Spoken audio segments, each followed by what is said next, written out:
नमस्कार. आषाढी वारीच्या उत्सवाच्या सगळ्या भाविक भक्तांना आणि वारकऱ्यांना मनापासूनच्या शुभेच्छा. आता आषाढी वारी चालू होते.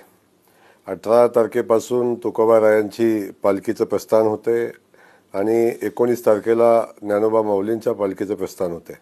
आणि हा सोहळा चालू होत असताना लाखो वारकरी बांधव, लाखो विठुरायाचे भक्त या पालखी सोहळ्यामध्ये सहभागी होतात.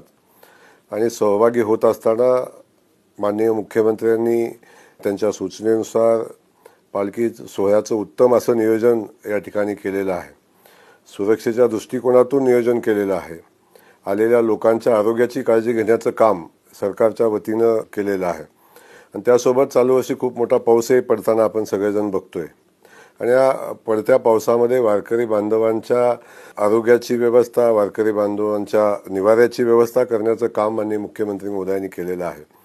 मुख्यमंत्री वारकरी निवारा केंद्र चालू वर्षी आपण शासनाच्या वतीनं करतोय.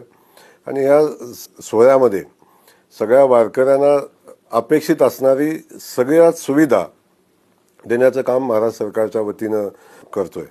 आपण खूप मोठे पालखी मार्ग या ठिकाणी बघताय, पण या पालखी मार्ग एवढे मोठे झाले आहेत, पण त्यासोबत या पालखी मार्गावर वारकऱ्यांना लागणाऱ्या सुविधा, वारकऱ्यांना ज्या ज्या अडचणी येतात त्यातून वारकऱ्यांना कमीत कमी त्रास कसा होईल अशी व्यवस्था या निमित्तानं आपण या सोहळ्याच्या निमित्तानं करतोय. जो अनोखा सोहळा आहे, जो सोहळा अख्ख्या भारतभरातले भाविक भक्त या सोहळ्यामध्ये सहभागी होतात.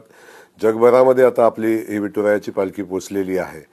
मग या पालखी सोहळ्यामध्ये आपण सगळ्यांनी एकत्र यावं आणि या भक्तीच्या रंगामध्ये सहभागी व्हावं आणि पालखीचा आनंद आपण सगळ्यांनी घ्यावा. विठुरायाच्या ज्ञानोबा माऊलींच्या दर्शनासाठी आपण सगळ्यांनी यावं अशा पद्धतीचं आग्रहाचं सगळ्यांना निमंत्रणही पालखीचं आहे. आणि आपण सगळ्यांनी या सोहळ्यामध्ये सहभागी व्हावं. आपल्या सगळ्या व्यवस्था करण्यासाठी महाराष्ट्र सरकार माननीय मुख्यमंत्री महोदयांच्या सूचनेनुसार तयार आहे.